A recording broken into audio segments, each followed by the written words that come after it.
So, we're continuing this digital book report on C.S. Lewis's The Reading Life, The Joy of Seeing New Worlds Through Others' Eyes. There's 3 sections we're going to cover, and it's going to be a little bit long, I think. Almost everything I write goes long, and I've cut out a whole bunch, but these 3 sections are all going to flow together very well, and I agree with it pretty much throughout.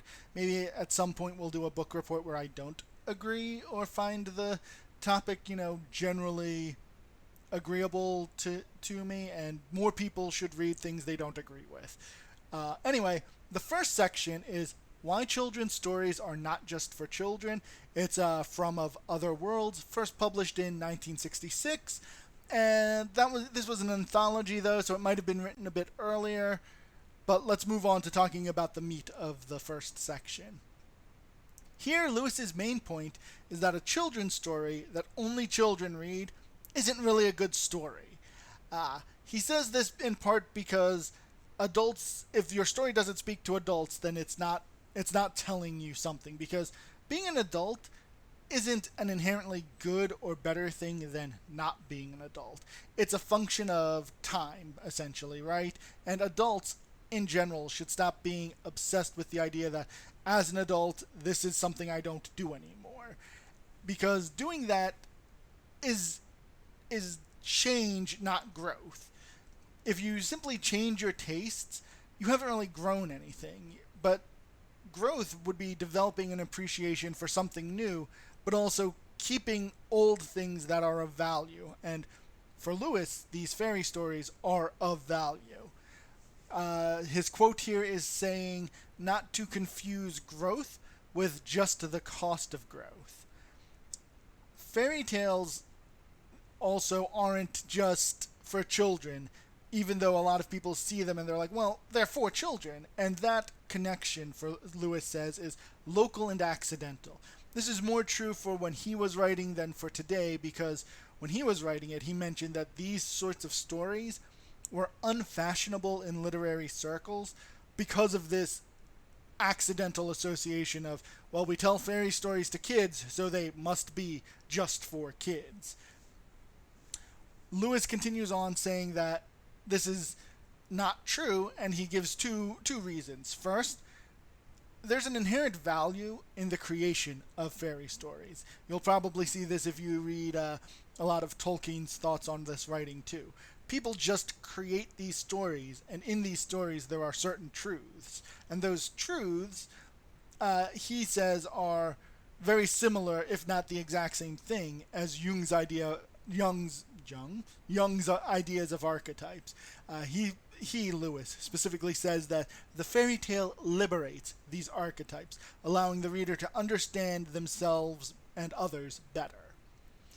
This aside here that I'm going to take real quick is that I think this section kind of touches on how a lot of people today are reading more young adult novels, and when I say people, I'm here meaning adults, people we wouldn't normally assume to be. And I think Lewis is going to argue that's perfectly fine, and you should. If it interests you, you should read it. The relevant quote from this section is, "Those of us who are blamed when old for reading childish books were blamed when children for reading books too old for us. No reader worth his salt trots along in obedience to a timetable."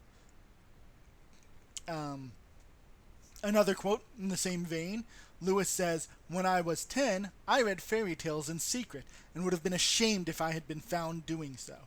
Now that I am 50, I read them openly." This is because Lewis grew as a person as he got older, right? He didn't just change his tastes. The idea that, kids would tease you for being an even younger kid kept him from wanting to, share these things that he was reading. Now, he's kept that appreciation for fairy stories, and he's learned to appreciate different kinds of literature, but he hasn't let go of that stuff that he read as a child. You don't have to abandon the good things from childhood to become an adult. And moving on beyond kids' stuff as you become an adult is not necessarily a good thing, and that's the essence of why he says children's stories are not just for children. I think that covers the first section pretty well. The next section is literature as time travel. This is from, I believe, Present Concerns. These essays, from what I could tell, were written between 1940 and 1945. Here, the date is going to kind of matter to us because the opening argument is that the teaching of English literature is conceived simply as an aid to appreciation, as opposed to the way that Lewis says geography or divinity are taught.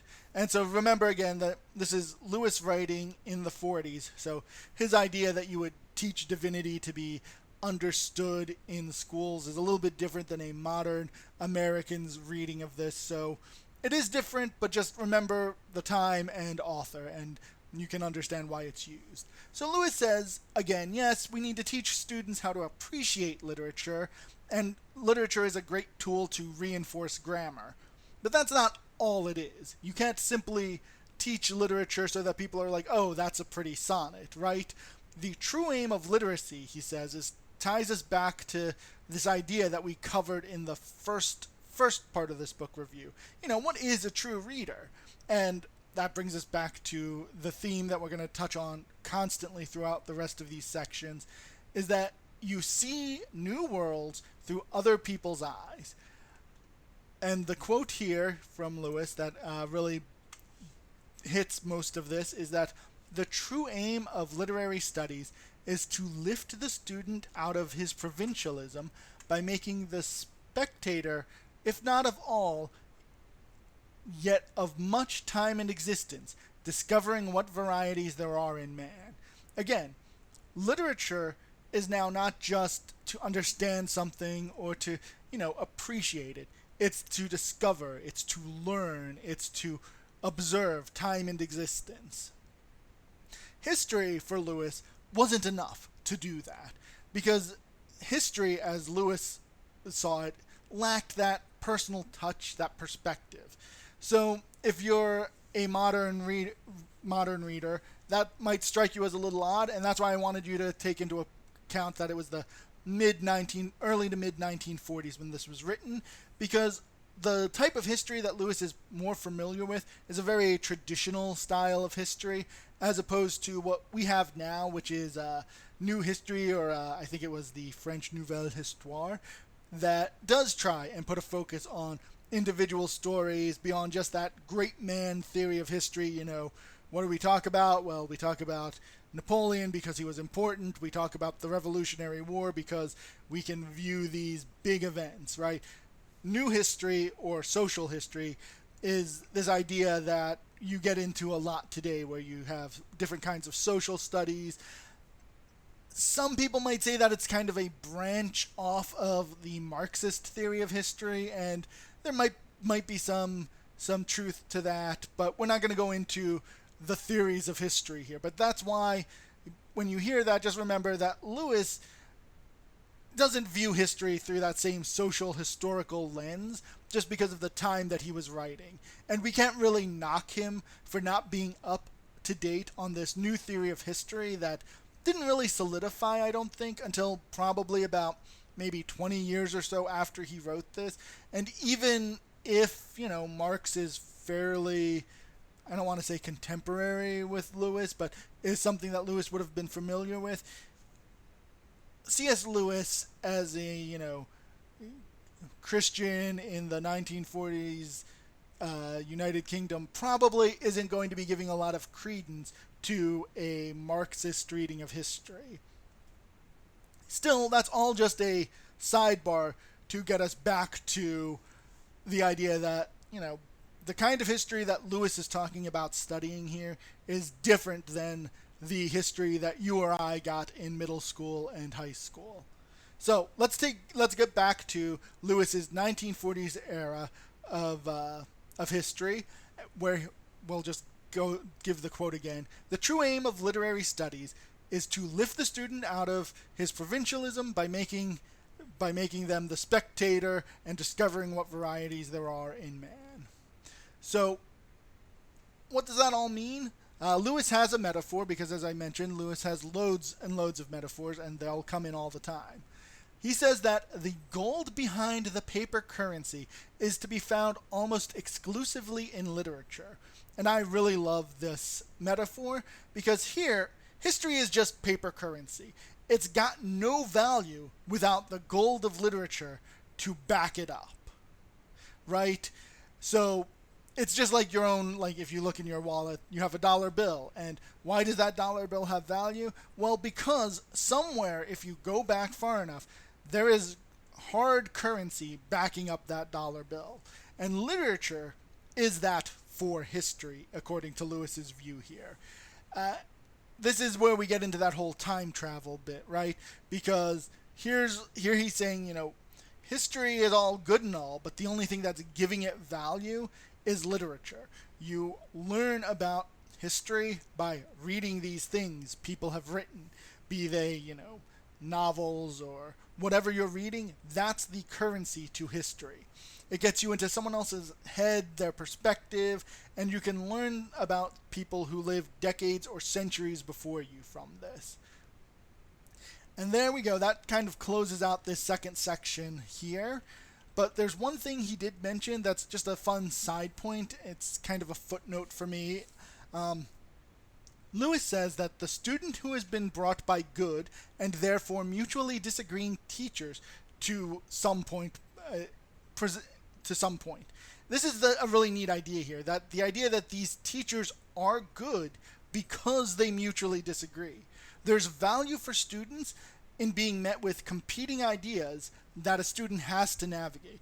It's unrelated to this whole joy of reading thing, but remember that Lewis did teach. He taught at Oxford and Cambridge. And here's his idea of what is to be a good teacher. It's not just, you know your material, you teach well, but there will be disagreement among good teachers. And it's a great side point. I really don't have anything else to say about it, but I stuck it here before we move into our last section, also from Of Other Worlds, titled Why Fairy Tales Are Often Less Deceptive Than Realistic Stories.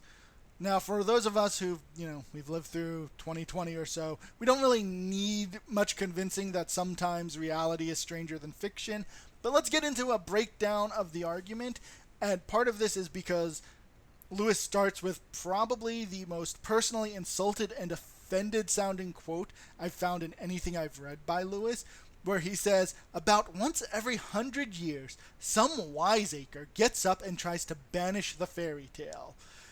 He's then going to go through the rest of this section, laying out what he sees as the wiseacre's arguments, and he's going to knock them down one at a time.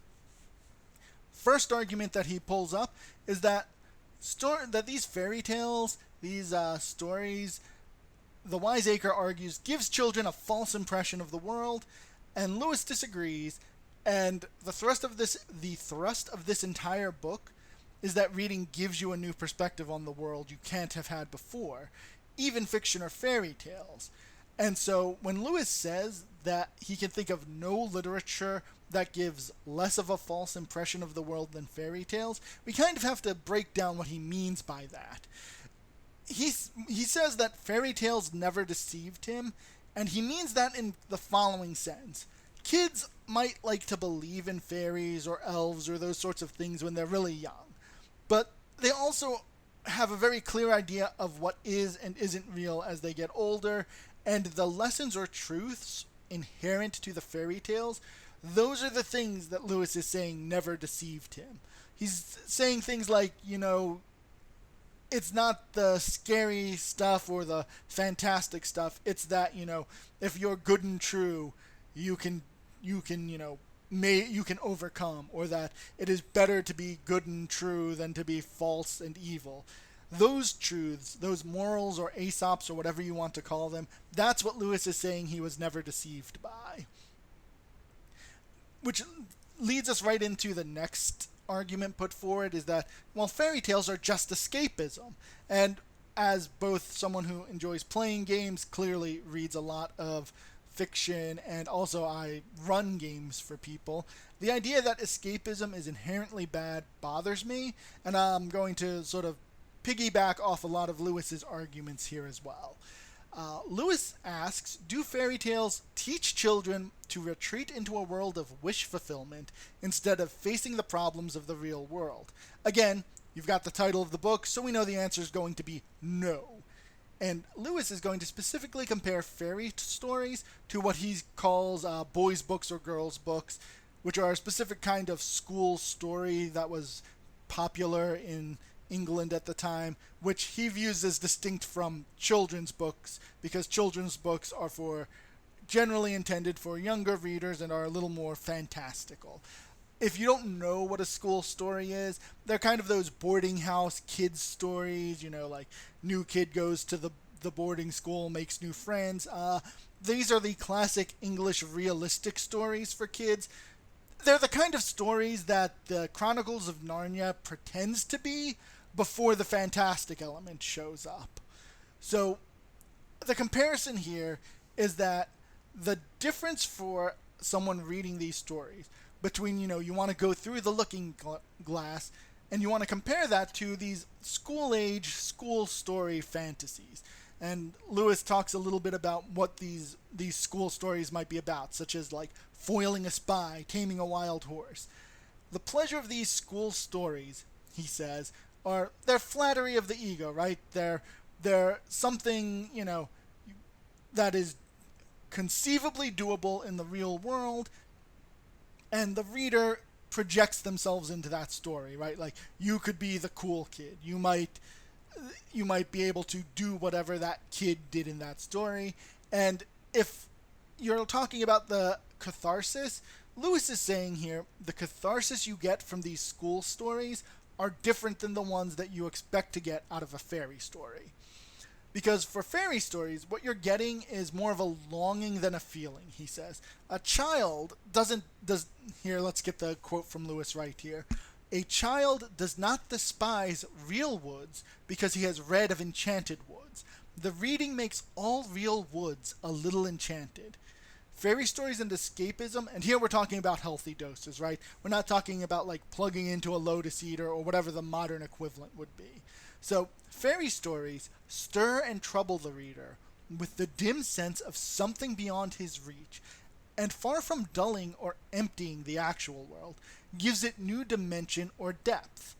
For Lewis, this is different than the school story, where the main character becomes popular or famous, and that leaves the reader wanting and unhappy, because in theory, you could have that, but you don't. Escapism and fairy tales, we know, are literally not possible. I know I can't go kill a dragon, save the world, do those things. But they spark a fire and longing, leaving people yearning to go out and take this new perspective you've learned and do something with it, right? Fairy tales leads you somewhere. It increases your perspective, where school stories leave you wishing that you could do something. It's a very fine line. I'm not sure how much I fully agree with Lewis here, but he does then, dial it back a little bit and say he's not condemning school stories. He just says that if we're going to talk about stories that might lead children astray, these are much more likely to become a clinical fantasy rather than an actual fantasy. Someone's more likely to become obsessed with becoming team captain as opposed to becoming a wizard. The dangerous fantasy, he says, is always superficially realistic. And you could kind of see that with things like, let's take Don Quixote, because that's a pretty clear, easy parallel here. It's not the super fantastic stories that he was trying to always imitate. Sure, he saw giants, he saw dragons, but those were after the steps of the things he could do. He found a horse, he found a squire, and those were the steps that, got him to the more dangerous fantasies. And even then, Don Quixote is not a real good comparison, because those are clinical fantasies. He was having delusions and that sort. So again, not a great example. But the difference here, Lewis says, is that there's a spiritual exercise, which is, a good longing in his mind. It drives one to improve or experience the world, or, a spiritual disease. It leads you to fester in what ifs. That kind of puts away the idea of escapism, right? That there's good to be gotten in escapism, as long as you keep it from, as I mentioned, Lotus Eater style, obsession. So the next argument that the wiseacre, as Lewis calls him, puts forward is that, hey, maybe we shouldn't be scaring kids. Now, let's first define two ways in which we're using the word fear here, because this is what Lewis also breaks down. The first are phobias, right? And then the second is the reality of the world, that there is death, this is a quote from Lewis, that there is death, violence, wounds, adventure, heroism and cowardice, good and evil. So we've got those two definitions there. And I think everyone agrees, yeah, no, we're not trying to inflict phobias on children. We all agree there. Where we differ, though, is on that second one. There's no problem in scaring kids in that way, because that's just the truth of it, the world, right? And Lewis says, since it is so likely that children will meet cruel enemies, let them at least have heard of brave knights and heroic courage. And look, I also think kids are fine with being scared. Kids like to be scared to some extent. They like roller coasters, they like scary movies, they like movies that aren't scary once, you're old enough that they're scary to kids, but not really for adults. And there was one, I wish I could have found this interview where Don Bluth is talking about, I want to say he was talking about Fievel and how that was a pretty scary movie for kids.